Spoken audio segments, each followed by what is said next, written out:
Bada bing, bada boom. Welcome. This is the Roll for Mischief crew, and we're going to be presenting another lovely session of Dungeons and Dragons for your enjoyment today.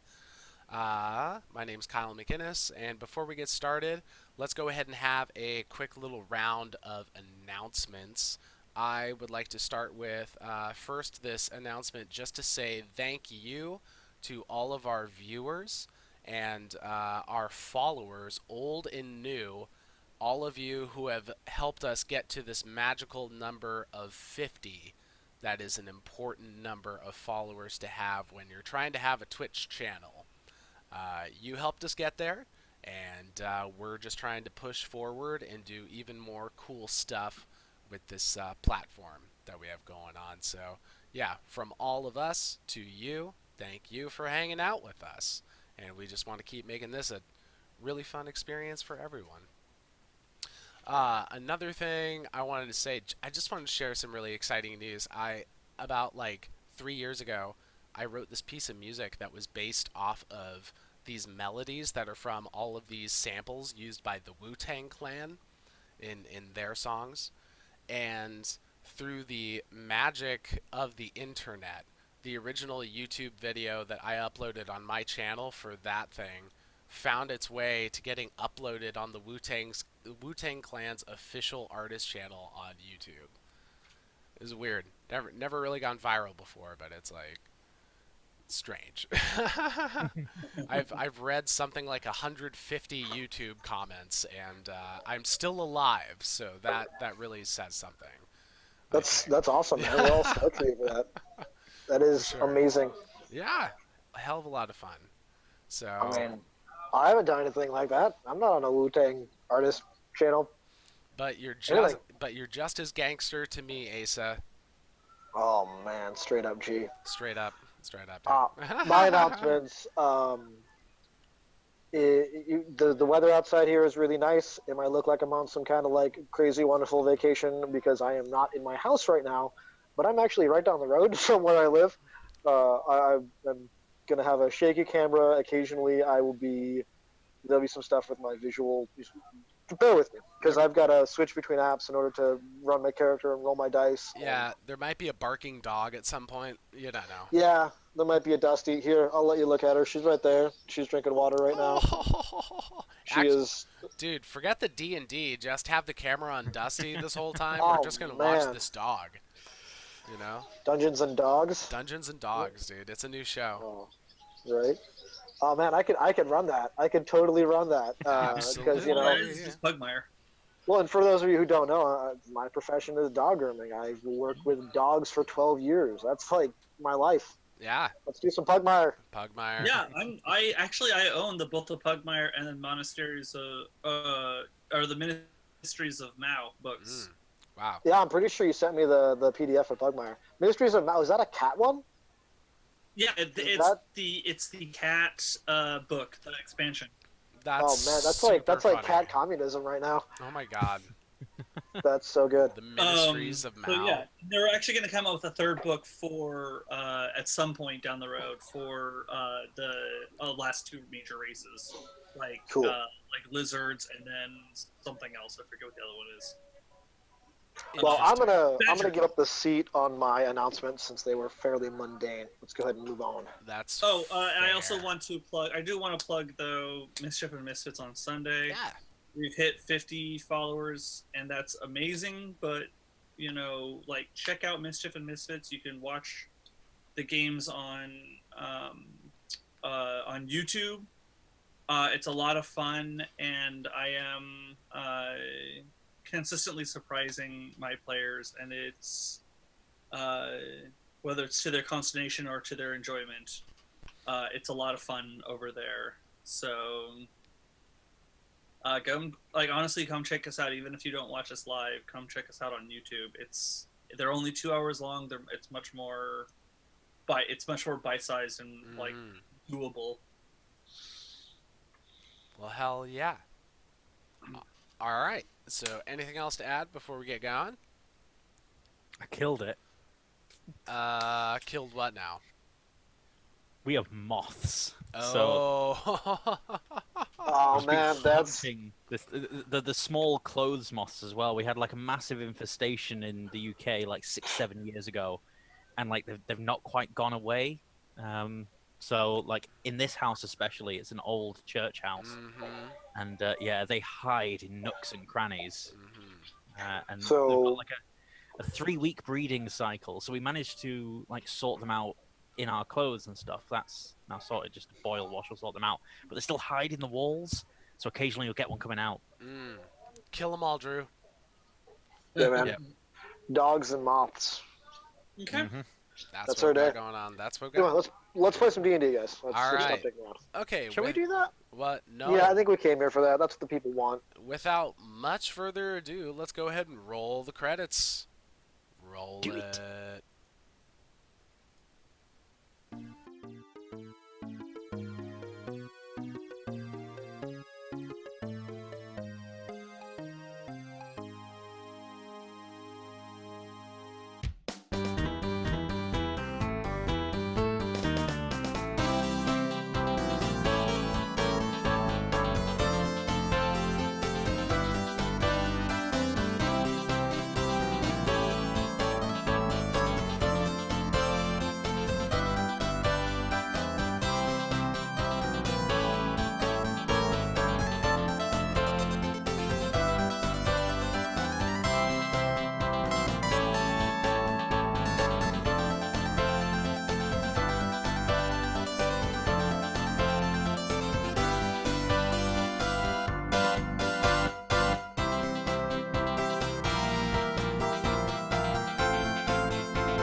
All right. Kicking back in. Ba-boom. Here we are. Welcome to Roll for Mischief. The name of our game is Voloheen, Winds of War. The name of this episode, episode 9, is Red Sky, and it's being dungeon mastered by the enigmatic, illustrious, and ultimately wonderful Drew Murray, right down there. Pose or something. Oh yeah, yeah. I mean, I'm gonna give you a dramatic intro every time, my dude. So let's go ahead and transition into group therapy, which also will kind of serve as a recap to see where are we in this game anyway right now. What just happened? Okay. Who I wants guess I'll to go start? first this time. Yeah. All right. Since no one else is like stepping up and actually have something to talk about for I'm currently muted in case background noise gets crazy, so go for it. Word. So last week Thiala almost died. For once, Drew didn't kill a character. Ah! I rolled a 14 on the last one, which I had was unbeknownst to the audience. I said I was very tempted to just say I rolled a 14, and regardless of what I rolled, but I actually rolled a 14, so that was a lot of fun. And So did he actually roll it, or is he lying to you, audience? We'll never tell. You go ahead and vote on that. We'll get back to you later. just put in the chat whether I lied or I'm telling the truth. Either way, I'm telling the truth. So the so Thiala, she almost died, and on the brink of death because she rolled again a nat 1 on because that was the first time what happened to Akram is he died on a nat 1. And I had a nat 1 on Thiala, which took her to the brink of death on a 2 and 2, but I rolled a 14 to keep her alive. And so she had a hallucination. She felt like it was a vision and not necessarily a hallucination. That's how she feels about it. Is it was a vision of Anesti, Queen of Ravens, visiting her and telling her that it's not quite her Thiala's time yet, but and she believes it to be a vision. It's really a hallucination. And so that's going to affect. Thiala's not very good with emotional upheavals, so she's not really going to contend with this right now. She's going to, after the mission is over, she's going to kind of work it out in her head, but she's, episode by episode dealing with the next emotional fallout. So she's not going to deal with it right now, but that is going on in her head right now. Is this like, my goddess, saved me. So that's it. I mean, that's pretty much all that's all that happened. She took on a dragon, but whatever at this point.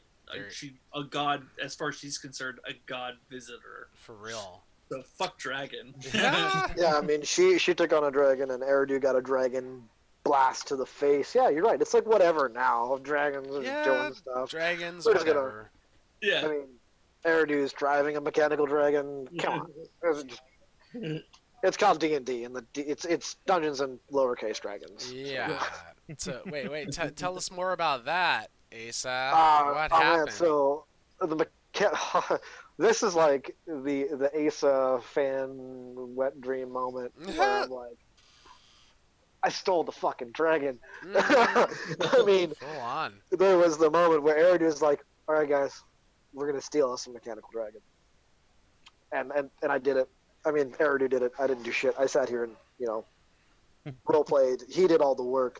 But man, so right now, if I remember right, we're chilling in this cave, and there is an active threat just on the other side of the door, or something. You're really close, and there's a mechanical dragon, and there are the dwarves.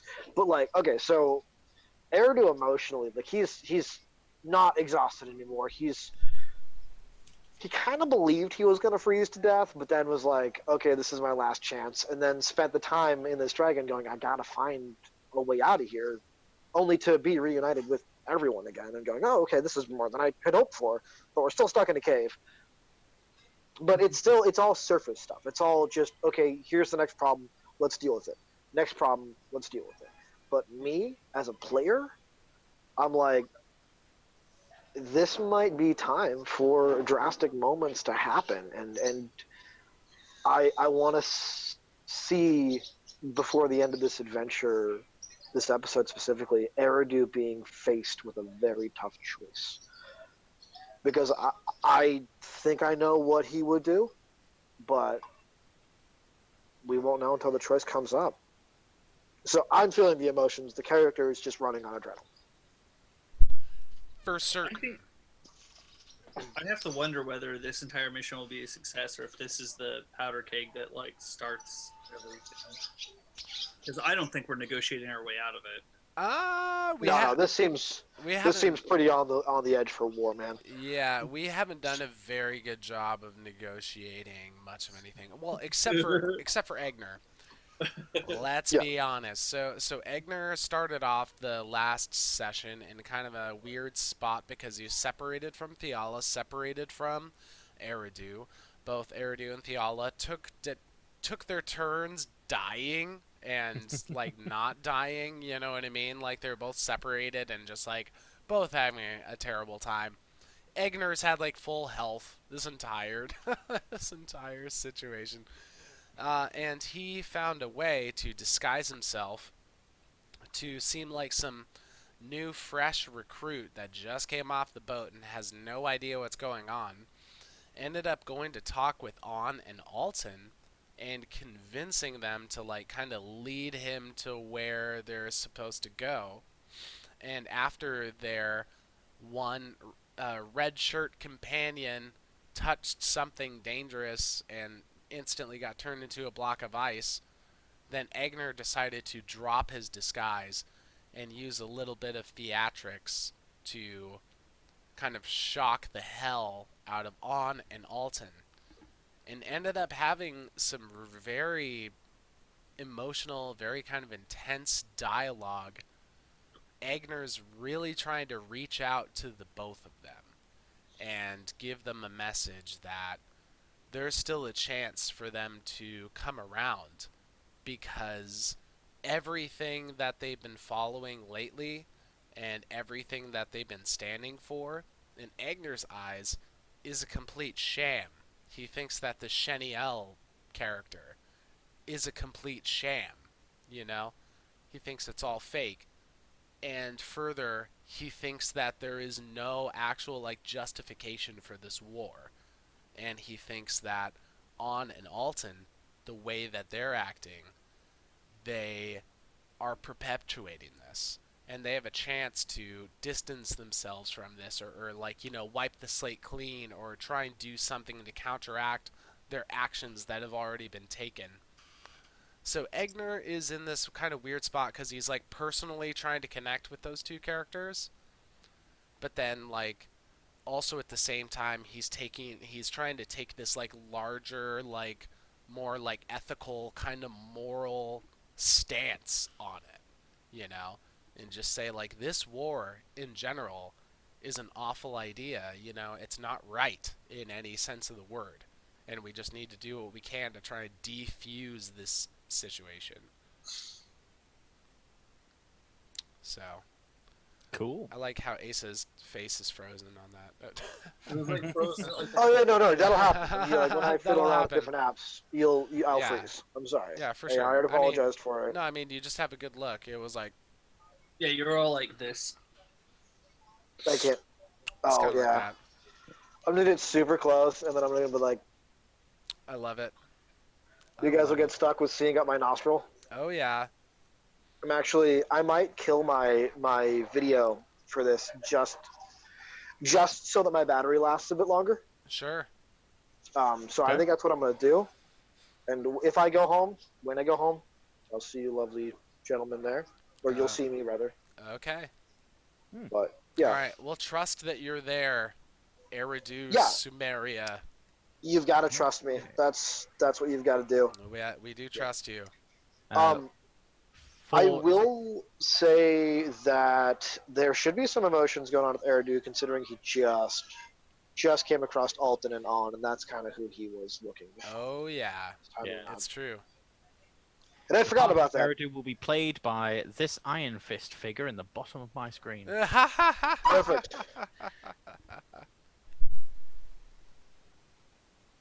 I have a can. Would that Ooh. be appropriate? I also have Gamora for Thiala. Yep. There you Do go. I have an Eigner? Oh, I've got That's- Thor. Okay, that's close enough.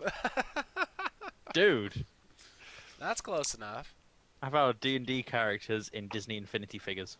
I thought Perfect. that Gamora would make more sense as Eridu. Just saying.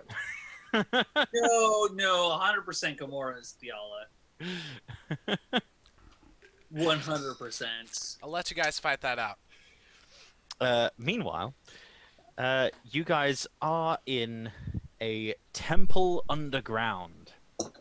This subterranean temple, the domain of a white dragon that is small enough and young enough to be able to move through the corridors, but currently is dominating the central temple pillar, although he's frozen off different layers of it.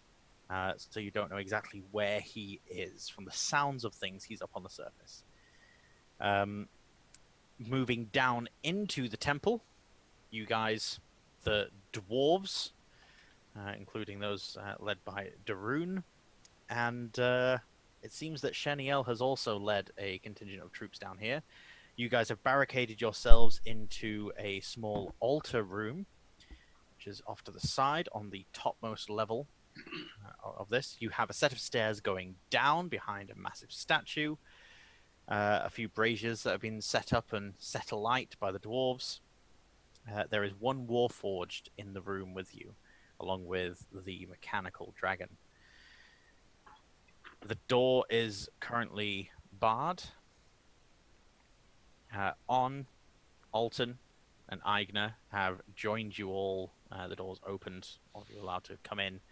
Doors then shut as you heard Sheniel shout orders for people to fan out, find the mechanical dragon, and that some people may have already found it. They may think they're helping, but best to put them right in that thinking and take them out. Mm-hmm. So elven troops are, and aasimar troops as well, are moving through the corridors of this temple. Yeah. Okay. So while we have a little chance to just like huddle and talk, Hmm. Egner's gonna go up to Alton, and he's going to say, Alton, I need you to tell me everything you know about what this Sheniel is capable of in a combat situation.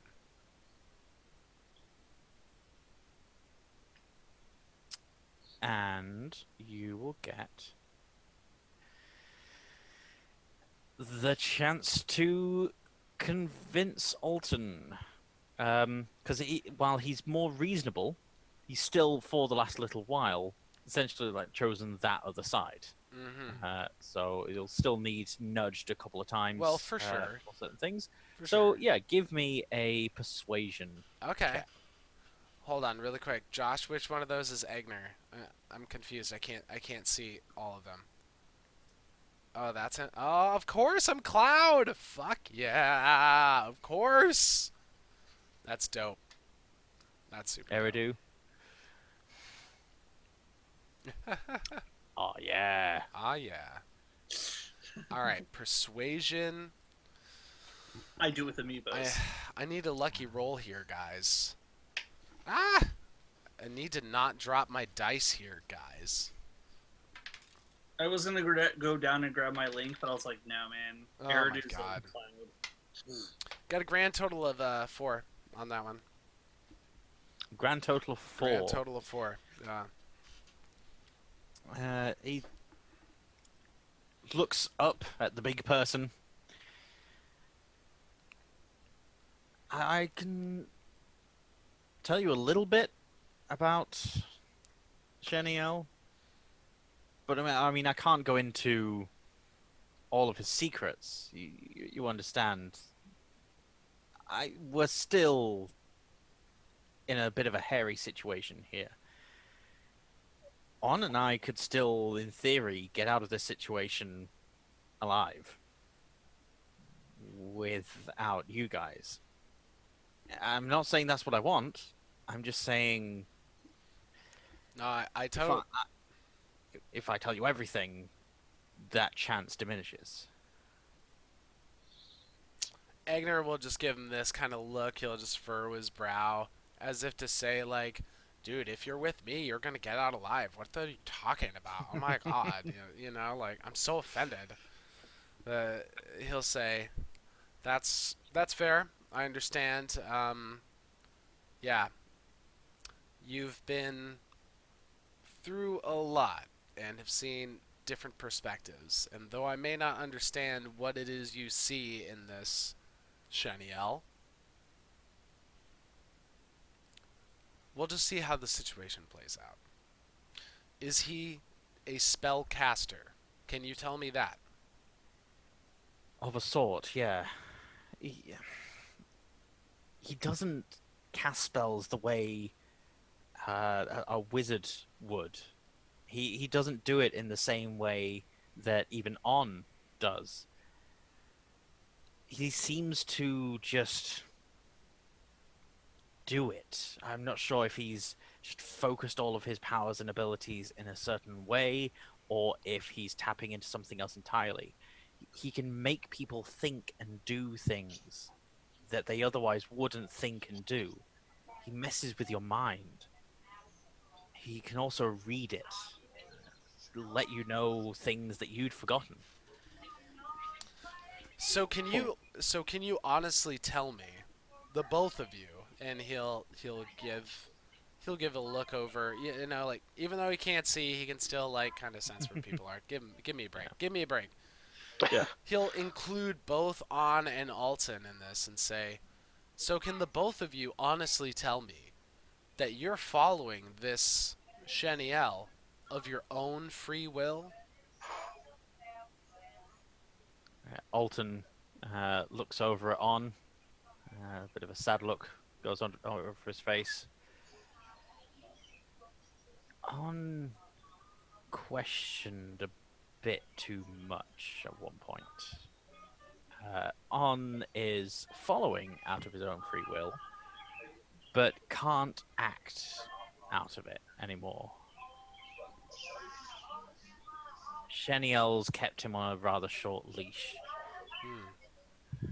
Hold on, Asa, we're getting background noise from your thing, man. Yeah, I had to unmute it because it's going to be a pain in the ass to mute and unmute every single time. For But sure. Can I'll do you like start going home maybe? Like find a better kind of environment? Never. No. I might head home in a bit. Yeah. Okay. I'll just unmute and mute as we go. But okay, I'm For listening. sure. Alright. Go ahead. Cool. So after Alton says that, Agner will just have like the most abhorrent, disgusted look on his face. He'll just twist up and say, "You mean to tell me that Sheniel has taken away On's autonomy?" He can still act and make decisions. It's just difficult for him to act against Sheniel. There's some kind of mind thing. It's something I've not seen before. On. No good leader would ever act in this way and compel service or through that kind of coercion. This man, this thing, whomever, whatever he is, he's toxic, and he cannot be allowed to do this.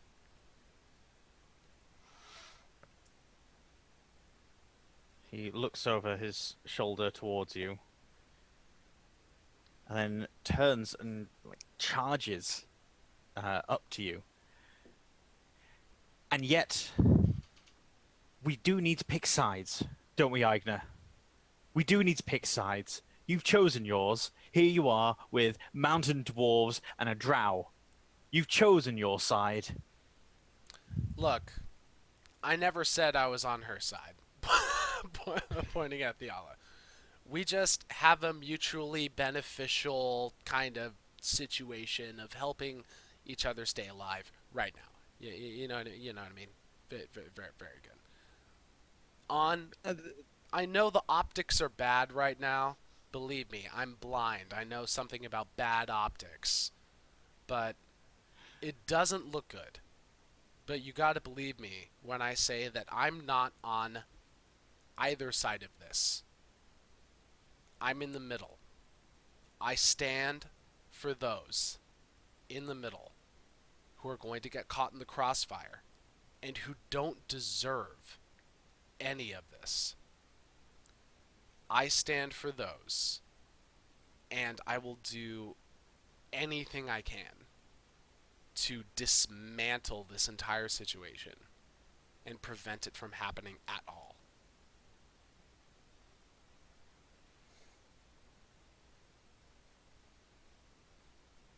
We seem to be heading for the same goal, but from different places. You're in the wrong place, On. I hate to tell you this. I can't be. I thought about it. I measured everything. I made a choice and I went with it. It's the right choice. Once you know a course of action that saves people, that's the right choice. Okrim told me that. There are many courses of action we can take to save people, not just one. But there is always a cost. I hate to break it to both of you in this conversation, but there is no right side. The only thing that we should be doing is trying to prevent any further destruction. Thank you, Eridu. Yes. But eventually something will happen. if we can stop it before it causes damage. Surely That that's is, better. yes, that is also what we are trying to do.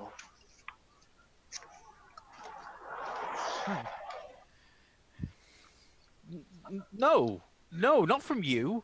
No, no, you're wrong, Eridu. Just Eridu has to be wrong. Eridu. You hear that, Eridu? You have to be wrong. He said so. Alton, It's on. That's talking. on. Yeah, okay. I am often wrong. As are we all. But only time can tell who was right and who was wrong. We all must make choices. But I implore you as a friend, don't follow someone who would enslave your mind for servitude. I still care about you.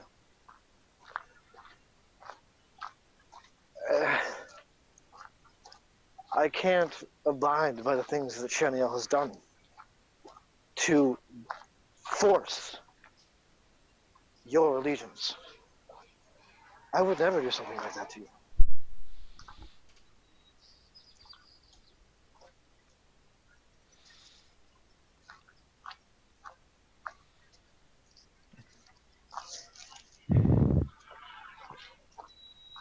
Can't.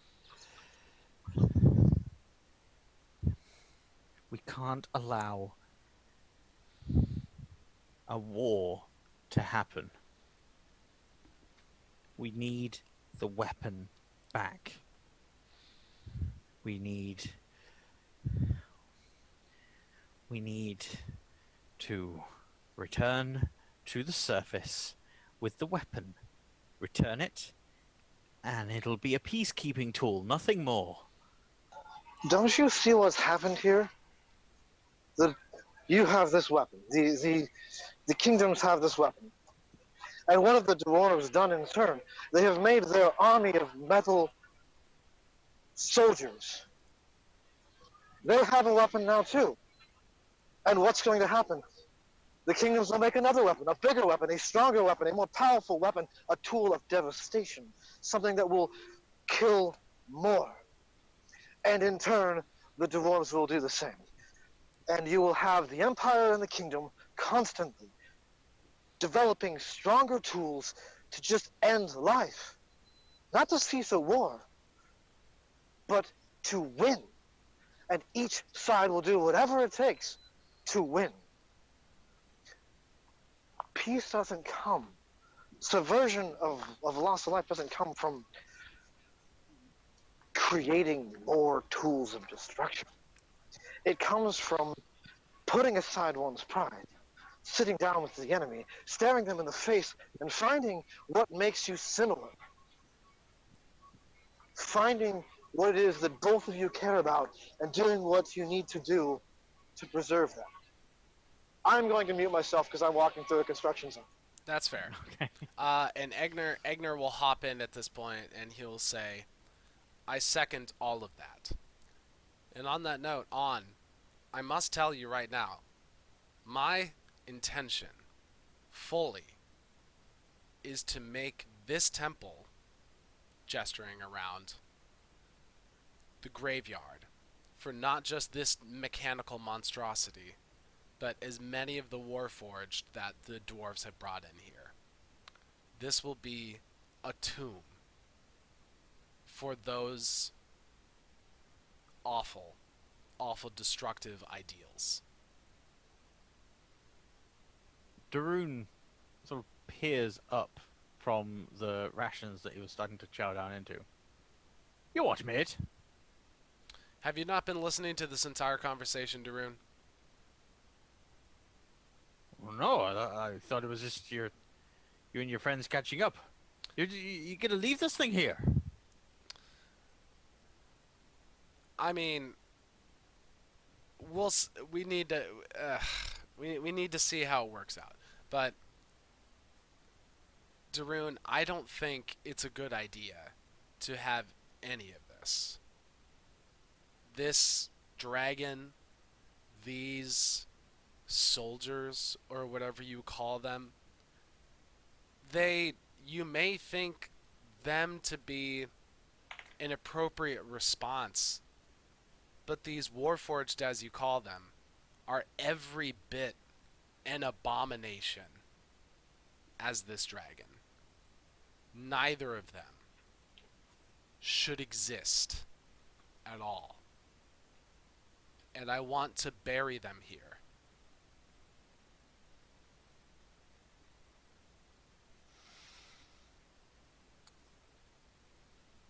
Well, and at that, you will hear this horrendous bang. Eigner, Eridu, would the two of you mind rolling for initiative and letting us know what the results are? Yeah, give me just a moment. I'm going to do great. My first roll today was a 3. So that is every indication that I'm going to roll great right now. My first roll today is also a 3. So I got a 6 for initiative. Oh. Sweet. Okay, I rolled an 8, so that makes it 7. Wow, Asa, you and I, thick as thieves. Oh man, we're on our feet. We're on our feet. We're right next to each other in initiative, like best friends. So I've just rolled one of my brand new dice. I recently invested in some of these Star Trek Adventures dice. Oh, cool. And they feel really nice and they're good to roll. Okay. I absolutely love those dice, man. They are great dice. Yeah. I am not usually one for like going to different kinds of dice. For me, dice are dice. But these they feel really nice. Me and my son had some fun like creating some tables to like measure the statistical chance cool. of what sides are coming up because like he's learning maths and stuff. So yeah, that's to learn fun. some of that. And yeah, so out Super of 20 weighty, rolls. They're super weighty too. Like a lot of dice, like you roll them and they're like light and they kind of feel like they could go anywhere. Those Star Trek dice are weighty. For real. But they don't feel like metal dice weighty. They're Right. still, But yeah. they feel like when you have a good controller, like, and they feel like you're never gonna break it. That's what it feels like. Yeah. But yeah, good all around statistical spread. So nice and balanced. Anyway, so as Thiala sneaks up to the door, having heard movement on the other side and not told anyone. Oh, I see. That's what was going on this whole time. She pulls open the door, aims her blunderbuss, and just as she does so, is your armor class 19? No. 16. Or 16. Just as the blunderbuss goes off, a halberd swings and cuts down her front, dealing 9 points of damage. Oh Slashing dear. damage. Oh dear. As the blunderbuss goes off in the chest of the person that just swung this halberd. You must roll the highest book for initiative. Yeah, I got a 24. Oh, yikes, dude. Oh, yikes. Just as the explosion goes off in his chest for 16 damage, was it? Yep. Yep. Good thing I healed myself. Yeah, for sure, Yeah. though. And he stumbles back for a moment, and you see that set up are 2 others with longbows aimed in the door, and the rest of them, you know, will be against the other wall, facing the other way, but they're just out of your line of fire. At which point, Eigner and Eridu won't be able to take any actions Because we're surprised. because you're surprised. Is there any chance that during this conversation and whatnot, we took a short rest? Yeah, I'd say that's fair enough. Okay. Oh, I wouldn't mind a few hit points and some key points back. Yeah, this conversation and Darun settling down to eat and stuff, we'll say about an hour's past. I'll do a little bit of short rest into since what I did was kind of basically last few seconds, essentially. Mm-hmm. Yeah. Okay, so new round. These guys. So 2 bows go off. That's a 16 and that's a 14. So one of them hits Thiala, the other one doesn't. And halberd dude again. Nope, that's a 7. That's not going to hit anything. That would be a 6 and 7 is 13. So that won't hit. So that is 1 longbow hit. So that's an 8 hit points of piercing damage. As the 8 on me. yes, Okay. they can't see anyone else in the room at the moment. Everyone's sort of like shunted to the side, sort of near the center, near the statue. I was basically doing what I was doing essentially to ensure that they didn't get a full surprise round on. I was kind of hoping to get a surprise on them. Like, I'm not saying that what you did was wrong. I was like, Thiala was thinking, okay, they don't know I'm coming. If I don't alert Yahoos, maybe I can get them before they're set up properly. That was her thinking. This wasn't me trying to game the system as much as it is them. She's going to surprise them before they can surprise me. Yeah. They're not fully set up, which is good. You acted on it. But yeah, your turn. So you fired your blunderbuss. Okay. Yeah. On my turn again. Mhm. Okay. 19. That'll definitely hit. Yep.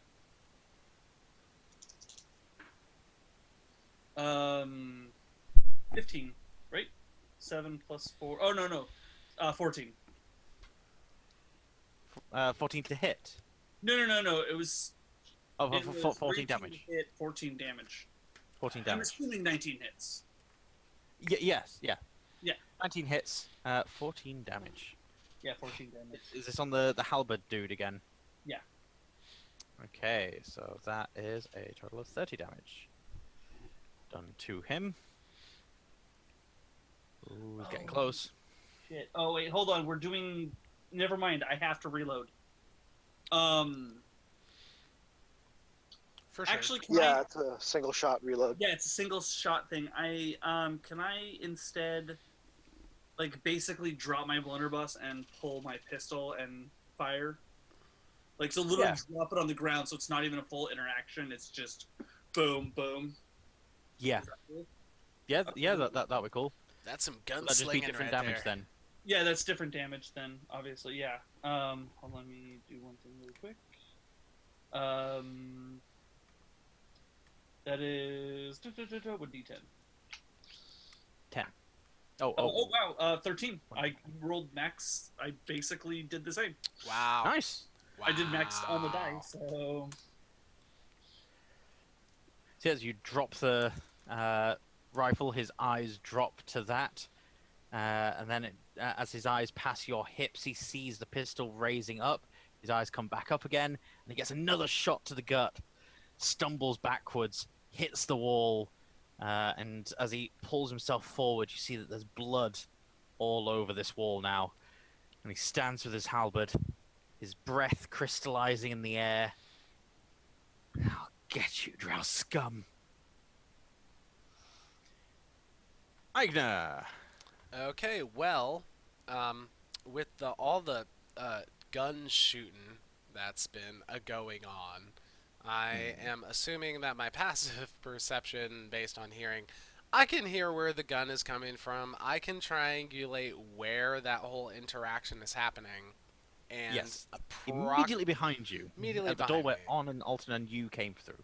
Basically, just think Daredevil or Zatoichi. Yeah. Well, that's what I'm talking about. Yeah. So Yeah. approximately how far away is that spot? From you, From about me. 20 feet. About 20 feet. Easy.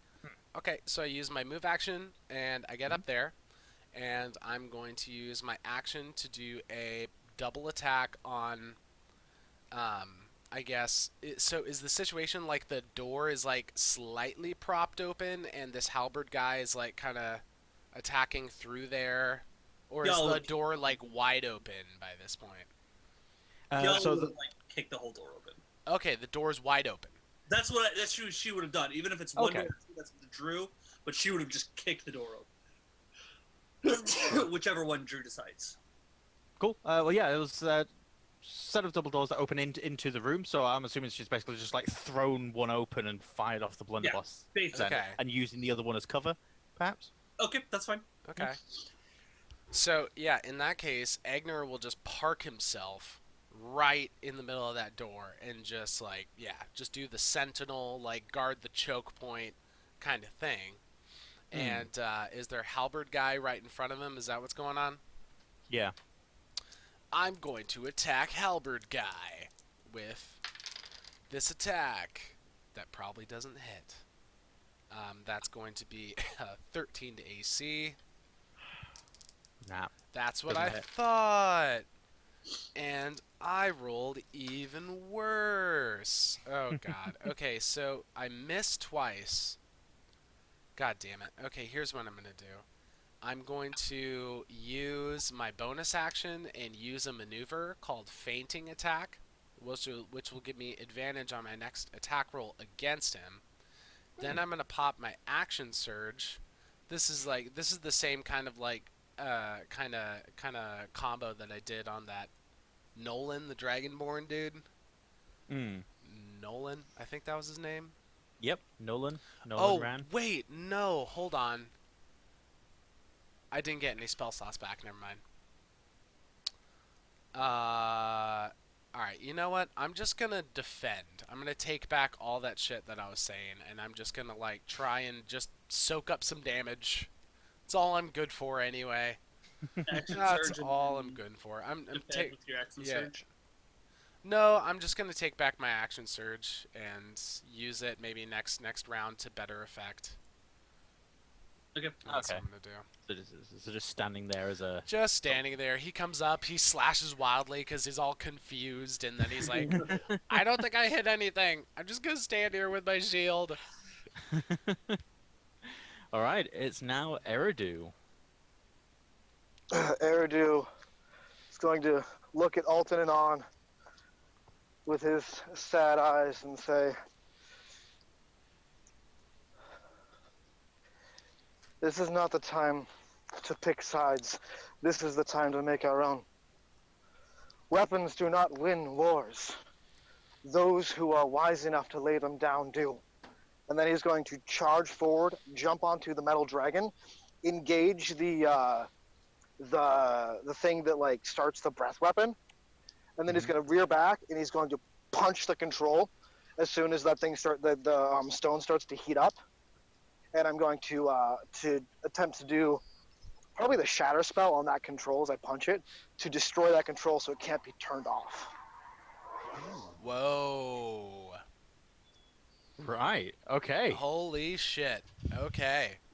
Yeah. You know what? It's all chill. It's all Yeah. cool. Spend the key point. You can shatter those controls. Okay, don't even need me to roll the damage because it's gonna happen. Yeah. I think that It's that a should just happen. it's a delicate enough Yeah. thing. It wouldn't have like a ton of hit points or whatever. Yeah. You know. If I remember correctly, shatter if you're doing damage to an inanimate object or a wall or something that just hits. I don't think you have to.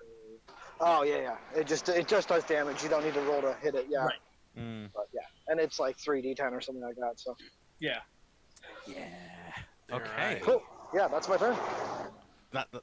Yeah. The stone starts heating up. That's bonkers. Darun no longer warming his hands by one of the braziers, instead turning to The dragon. moment. I mean, if he does that, Eridu would be like, you probably want to step back a little bit. Just a little bit, dog. He goes and stands by the Warforged and the other dwarf, and then he points towards the door. This other dwarf and the Warforged both charge towards the door. Getting there, the dwarf pulling his own spear out and standing next to Eigner, sort of between Eigner and Thiala, and just sort of getting ready to poke out at whatever tries to push through. The Warforged standing immediately beside him. So now these guys start shooting, and now that we've sort of established Thiala's behind a door, let's say that she actually does get cover for this. So she gets +2 for a small amount of cover. She's like poking out and shooting, so One of them counts as targeting total me? cover. Yes. Okay. Woo! Vicious, or, Cutting words. Not vicious mockery, but the other one. Cutting words. Cutting words. Is it will save? No. Nope. Just Go roll a ahead and die make your and attack. subtract from the attack roll that you make. Yeah. So subtract 6 from the attack roll. That would make my roll an 8. All right. The other longbowman will aim at the shield, aka Agner, and rolls a 4. Pating! That would be a 10 in total. Kating! And halberd guy instead swings his halberd behind his back and goes to strike across Eigner's face. Ooh, got a 21. Ooh, okay, yeah, that hits. He goes to do the pating, but then it's like boink, and he's like, ah! Yeah. So yeah, he cuts across your face for 9 points of slashing damage. Ooh, it's a decent little slash right there. It's decent. You see that he's bleeding profusely from the chest, and as he slashes you across the face, here we go. Word. Puny human. Yeah, I guess. Thiala. I mean, shot number 2. Ew. Do it. Ugh, not great. 14. Nope, not quite. That's shot number 2. All right. That reaction's done. Yeah. Currently, I only have 1 attack. Oh man. As you let off another shot, the halberd guy, as he's spinning around to get Eigner, him swinging this pole around is something that you need to quickly duck under, throwing your shot off. Eigner, it is now your action. Okay. With all the activity and everything, am I getting a sense that with the dude in front of me, like, is he completely blocking my way, or could I squeeze past, like, him and the door and somehow get to the archers that are behind him? He's blocking the way. You could squeeze by, but you would definitely get an attack of opportunity, unless you did the disengage action. Nah, dude, I'm gonna do something way cooler than that. So I'm gonna start with a bonus action to do a shield master shove with my shield, because I am a shield master. So this is gonna be a pretty much like athletics contest, I think, or it's like my athletics versus his athletics or acrobatics. Yep. Essentially. All right, so that's a 17 over here. 15 here, so you win. Oh, sick. All right, so I'm just gonna go ahead and boom, knock him prone. All right. Yeah. You knock him on his ass. Yeah. His halberd gets dropped to the ground. You pretty much hit him right in the solar plexus where he's been shot twice. That stings. Oh yeah. So I just knock him to the ground, and then I'm gonna use evasive footwork to add a shit ton to my AC while I'm moving. And then, so I just move right past him very confidently and up right next to the archers. Nice. And is he gonna take a little attack on me if he can?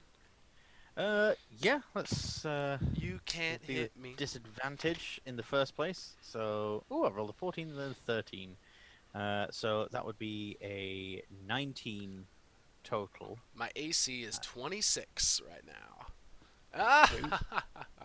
So yeah, Like he that gets knocked to the ground.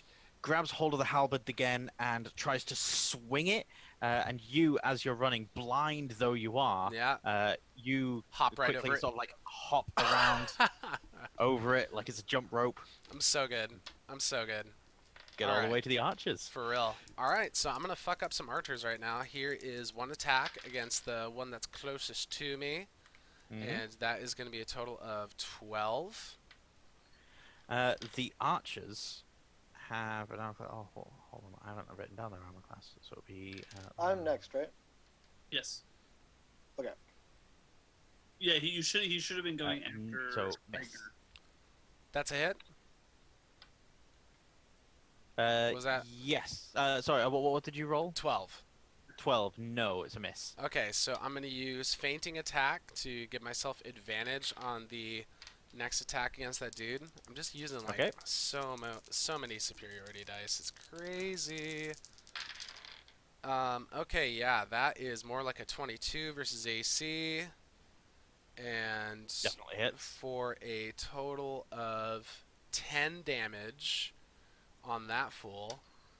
And then I don't know. I think I might try and hold on to my action surge because it's bothersome enough for me to just be right next to these guys, and I did a little bit of damage. Yeah, I'm gonna save my resources for right now. That other guy's prone. I'm right next to these archers. They're unhappy. Yep. Now that you're out next to these archers, something that you will have clocked on your way past the door is that on the opposite wall beside the door that's still closed that Thiala's standing in front of, and that if they try to open the door, they'd need to push Thiala along with it. There are 6 others standing there. Jesus. Armed with halberds and bows. Jesus Christ. Okay. Alright, I'll just shout as loud as I can to hope that the message gets carried all the way into that chamber. I'll say, "There's a lot more company out here!" And with that, it is Eridu's turn. Give it just a second. Okay. And with that, it's Eridu's turn. Sorry. Oh, man, dude. I mean, you gave me a second. I get it. From where I'm at now, is there other exits, right? Yes, there's the way that you came up with the mechanical dragon. Which that also leads to like the room of the frozen people. Yep. Okay. Yeah,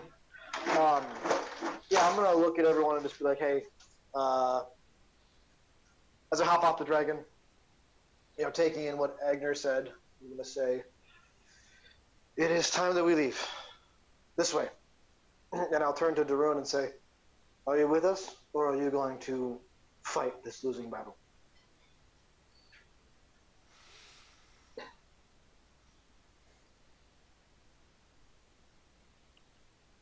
What did you do to the machine? If my theory is correct, it will soon overheat and no longer be functioning.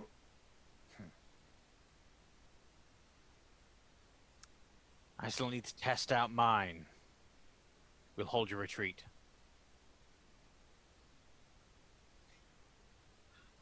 I respect that, but Darun, when you are done here, you should drop your machines to the bottom of the ocean. They should not leave this island. I respect your point of view there, Eridu. I do. This kind of fighting is supposed to be done by men.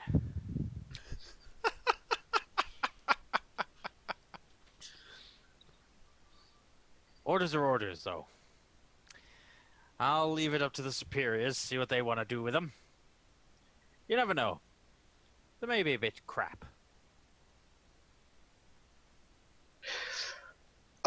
If you want me, I can roll persuasion here, where I could look at him and kind of give him a little bit of a smirk and say, maybe it would be best if you ensured that they were less than impressive fighting machines.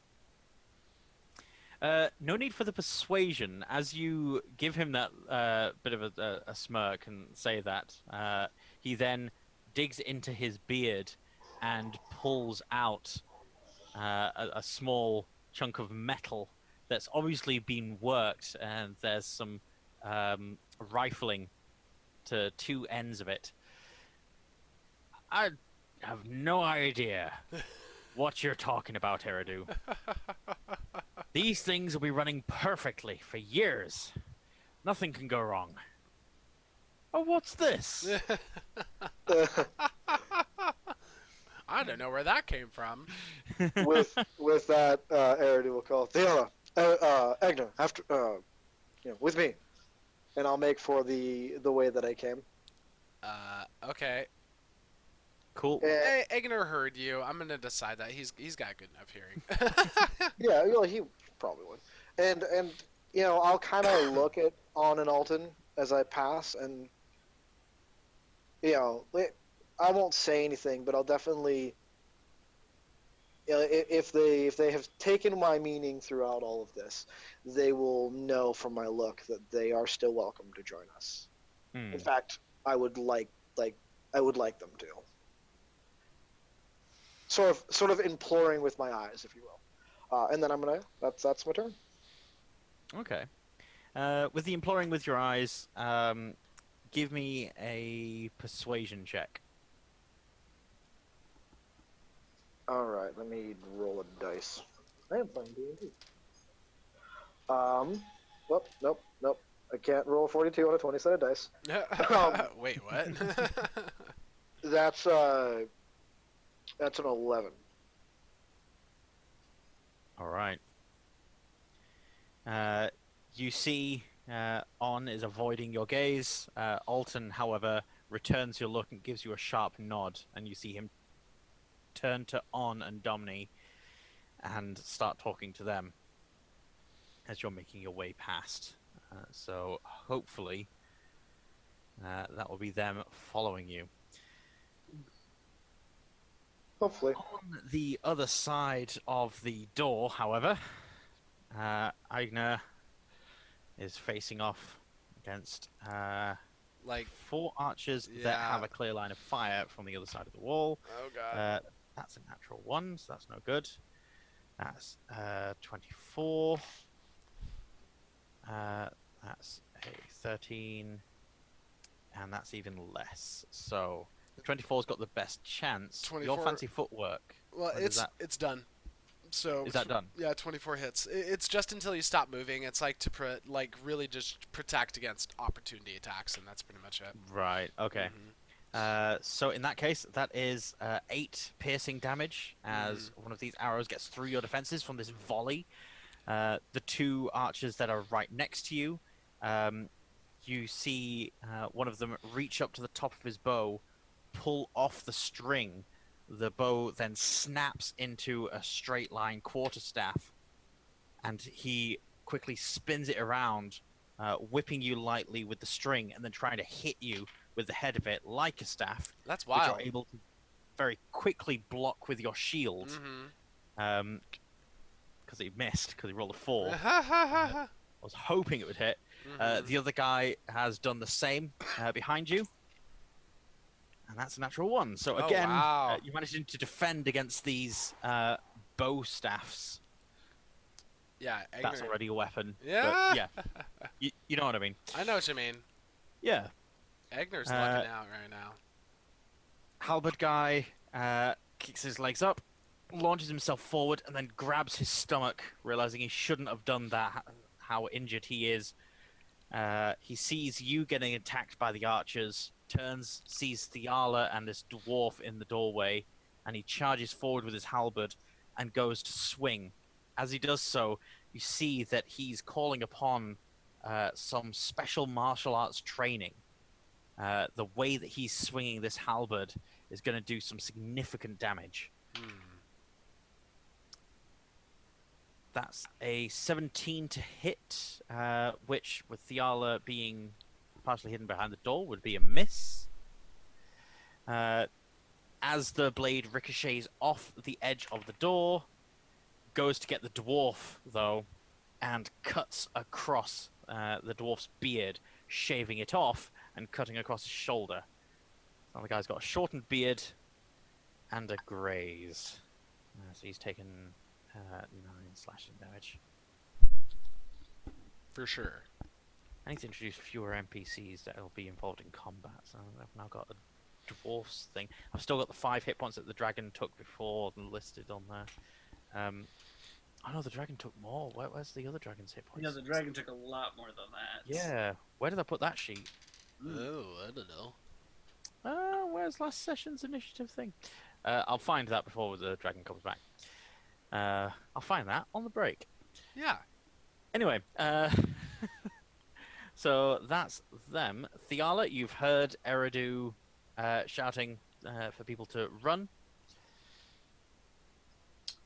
I am gonna go ahead and cast heat metal on him. I'm going to, and I have no problem burning the bullet, but basically kind of like shoot. The narrative of it is I'm shooting at him, and in doing so, I am creating kind of this like heat wave, and I am hitting his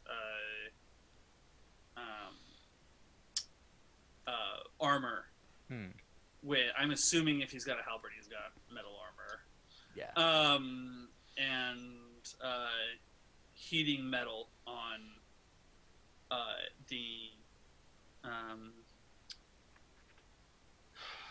armor. Yeah. Oh, do you want to know what it does? Heat metal, it's fire damage, and then if it's something held, they get a dexterity save, I think.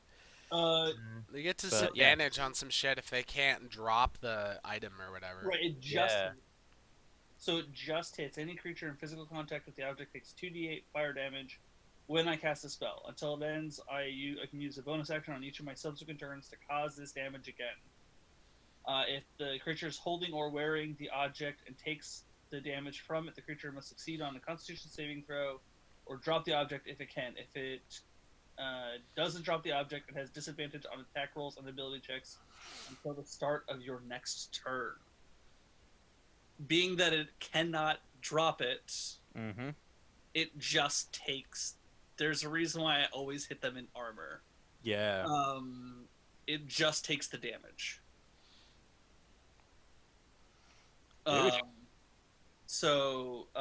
He's always going to have that disadvantage on attack rolls and saving throws. 2d8 fire damage when you cast the spell.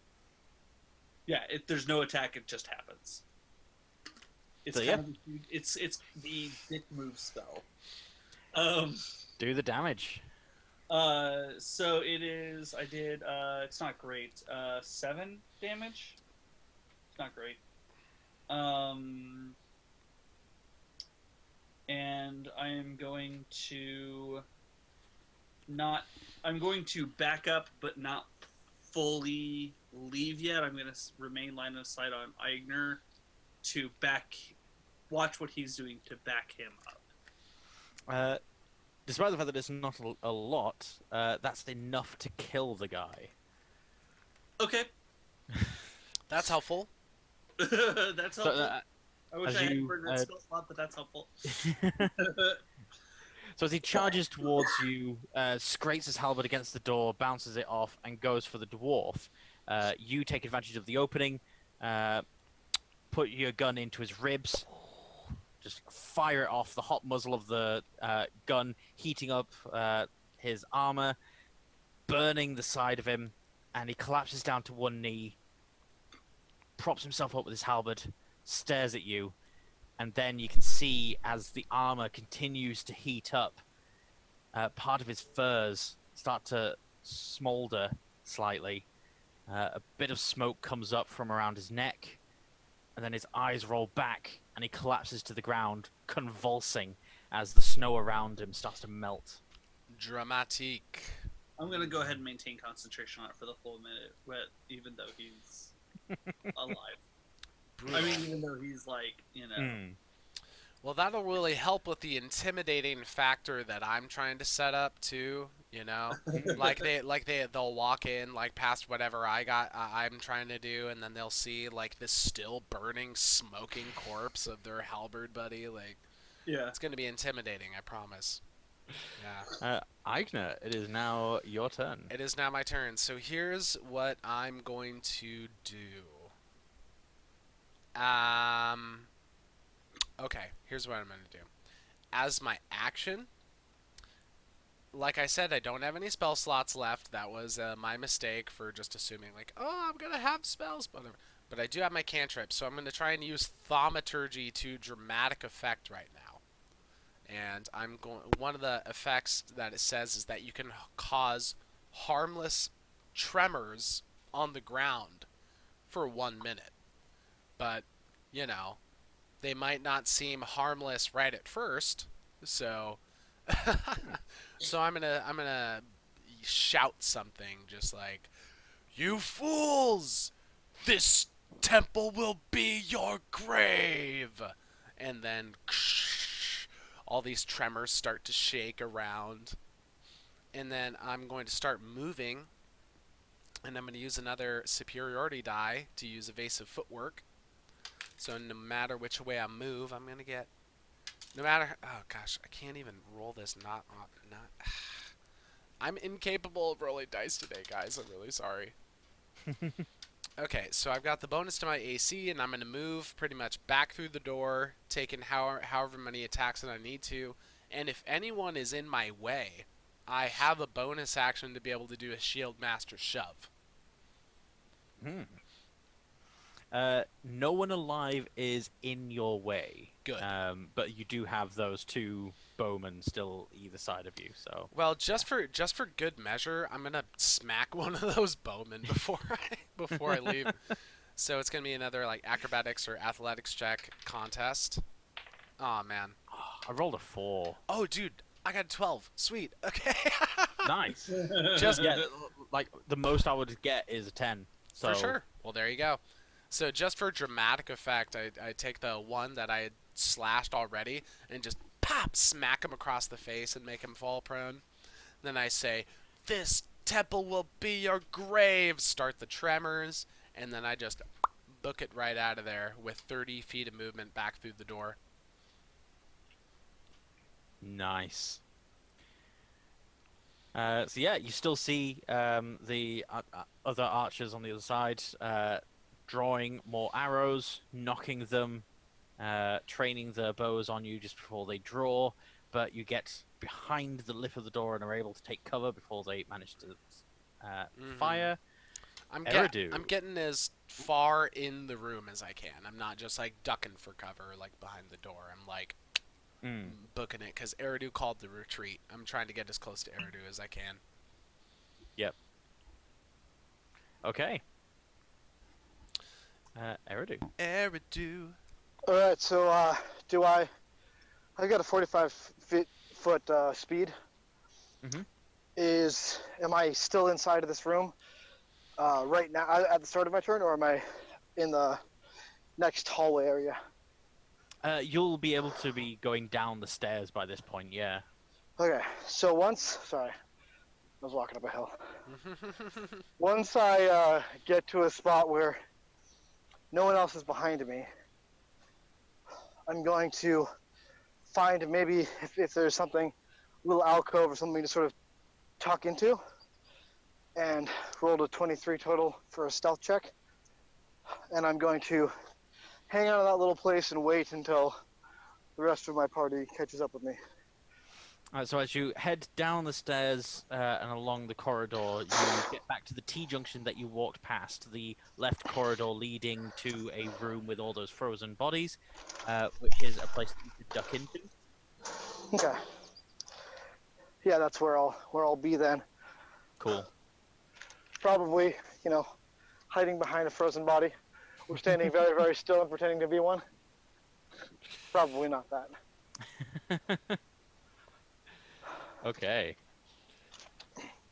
Right, as you go and do that, we go back to the top of initiative with the other guys. But if Thiala and Eigner are going to be in full retreat. Essentially, the Warforged, the two dwarves, they'll be able to hold the aasimar at the door for the time being while you guys make your escape. Are you Hold guys the just wanting line! to run out from here or stay and fight a bit longer? Oh, Agner's running out. Thiala's gonna stay back and cover Tarun. Okay. I mean, gotta be honest with the character. I'm going to stay back and cover Darun as best as I can. I will obviously not be in front. I will stay behind him, but I will ensure that I can maximize at least his capability of retreat.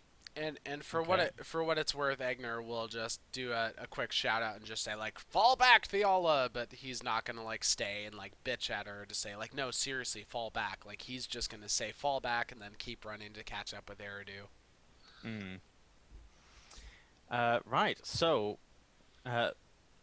Darun runs over to the Warforged, shouts at it, "Get those guys." It then turns and looks at him. He goes, "Oh, bloody attack, will you?" And then it turns towards the aasimar, starts marching forwards, pushes past the dwarf that stood there with his spear, and as it ducks under the doorway, swipes with a mighty arm, which as he swipes with it, a blade comes out of his arm and attacks the aasimar in front. Man, Warforged are pretty cool. I'm sad that Agner doesn't like them very much because I think they're fucking cool. So yeah, he manages to go up to the archer that Eigner had damaged before and just slice all the way up from sternum up, and opens the guy up. His blood starts spraying into the air, and he collapses to the ground. Oh dear. The other guy just trying to whack him with his staff, doing negligible damage to the Warforged. Darun and the other dwarf are stood there with their spears in hand, staring out the door at the Warforged, making sure nothing else comes in. One guy with a halberd sort of like swings around the door, not expecting the dwarves to be there, and then jumps back, but doesn't attack. He's occasionally darting his eye back to the Warforged, attacking all of the archers while he's standing there, making sure the dwarves don't do anything. What a horror show, dude. Horror show. I'm going to go ahead and put my arm on Darun's shoulder, and I'm going to say, "There are good days to die, and there are bad days to die. Today is a bad day to die, and I'm going to shoot and provide Darun with bardic inspiration." All right. Hell yeah. What's the bardic inspiration die at the moment? D8. Nice. Which it will stay at because I'm going fighter the rest of the way. Cool. So, yeah. So, that's, I mean, that's it. That's, let me go ahead and roll my attack. Oh. 2 on the die. Oh. I do not have a plus 16 to attack, so. All right.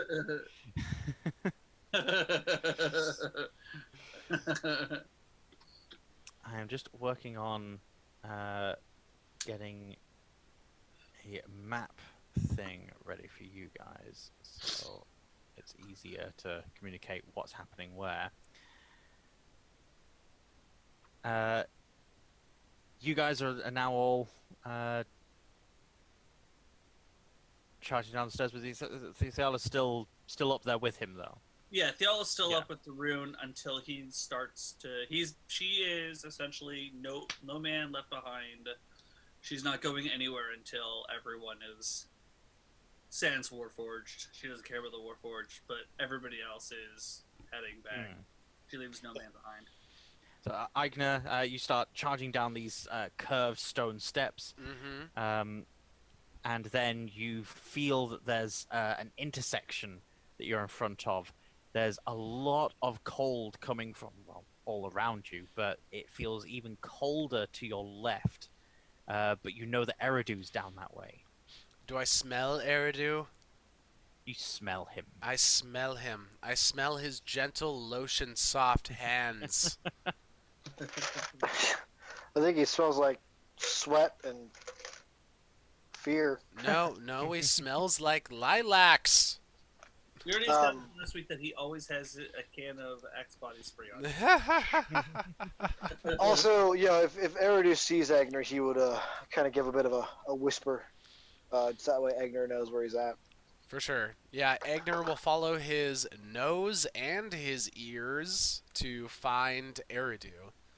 And once he finds Eridu, he'll just take a second to breathe heavily, and just say, I don't know where Thiala is. Well, she has made a choice, and she will act on that choice. Or she's coming. Either way, we'll wait a bit longer, and if she doesn't show up, we will continue to flee. I think self-preservation right now is our best bet. I agree.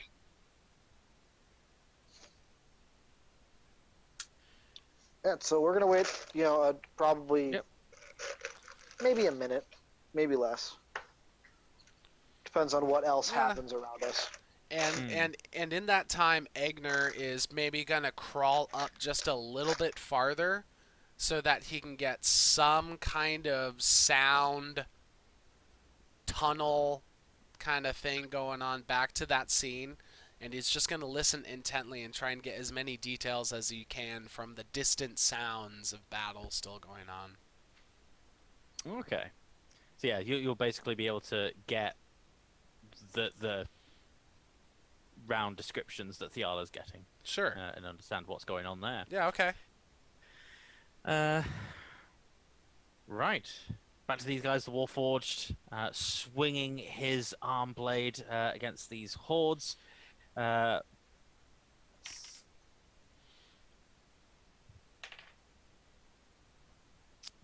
fact, let's grab a couple of dice because I've got a few d20s here. Let's see. All right. Oh no, wrong color. Uh-oh. Poop. Okay. No. This can be interesting. Okay, so the Warforged turns, grabs one of the halberd-wielding guys still hiding behind the door, plunges his arm blade into him, pulls him out, then tosses the body against the side of the wall. He turns to face one of the archers that's already unstrung his bow, goes to slam his elbow down, and he pulls his bow up, blocks it. One of the other archers runs up, unstrings his bow while he's in the air, puts the stick in front of the Warforged's neck, and then uses his staff to lever the head into a broken position, so it's just wrenched and hanging by the side. Another couple of archers run up behind. One of them pulls out a flamberge dagger, digs it into the spine of the Warforged. It lurches forward and collapses down to its knees. Daroon then shouts, "Bugger! You should have hamstrung it." Well, shit. He will then... I just rolled a natural 20 on one of the archers. Wrong die. Okay, Warforged is down. So we've got Dwarf and we've got Daroon. So Dwarf, let's have him stride forward and attack Halberd guy blocking the thing. Natural 1, of course. Halberd guy blocking the thing. We'll try and attack. Yep. So that'll be 9 slashing damage on Dwarf Dude, which is now doubled to 18, because that's the second hit he's taken. Darun will stride forward to try to protect his mate. Darun, what are you doing? The dwarf, that's Volren, right? The one that I spoke with last session. Yes, exactly that one. Thank you. I don't know what happened to the sheet that I made for last session. It's gone walkies. I'll find it. Mm-hmm. For sure. But yeah, so Volren's taking some hits. Darun rushes over, swings with the halberd hard, but just hits nothing but stone. Stabs his spear. There's nothing but stone behind the guy as he swings out the way with his halberd. Now it's Thiala. I mean, until they leave. Although, let me double check my bullets that I have left. But okay, yeah, this is the last one before I have to reload. So go ahead and take another shot at whoever I can see. All right, yeah. There's this halberd guy that's chopping at. Yeah. I'm gonna curse at Darun about this, but I'm not leaving him behind. So, God,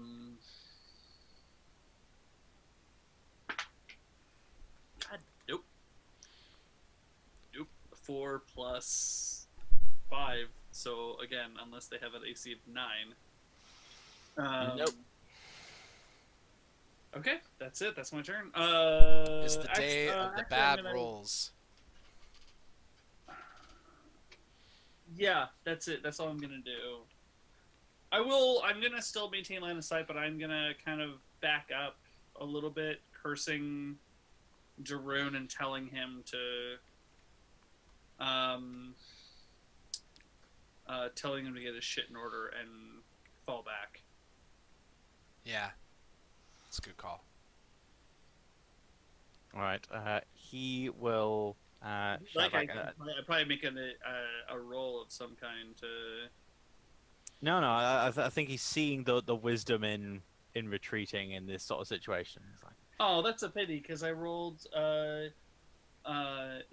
what's 17 plus 12? 29.